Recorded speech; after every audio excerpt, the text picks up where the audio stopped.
ఒకసారి ఈ వీడియో చూడు. ఇది 16 కోట్లు అనేసరికి చాలా షాక్ అయిపోయినా. నేనైతే అసలు ఇప్పటికీ జీర్ణించుకోలేకపోతున్నా. మా పాప పరిస్థితి చూసి కూడా నేను చాలా ఇబ్బందికరంగా ఉంది నాకు. ఏ విధంగా కానీ అందరూ చూసిన వారంతా కలిపి మా పాపకు సాయం చేయండి. ఒక్క ఇంజెక్షన్ కాస్ట్ 16 కోట్లు. ఏడికెళ్ళి తెస్తాం రా. ఉన్న పుస్తమెట్టల కాడికి లాస్ట్ పాస్తులు అమ్ముకున్నా కూడా పైసలు జమ కావు.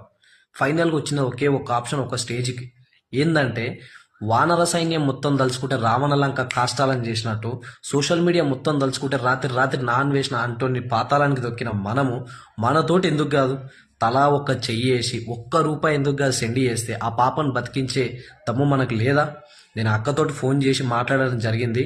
పొలము, ఇండ్లు, ఆస్తులు మొత్తం అమ్మేసినాము. సస్తే రేపు పొద్దుగాల బొంద పెట్టుకొని కూడా అడుగు జాగా లేదు తమ్మి.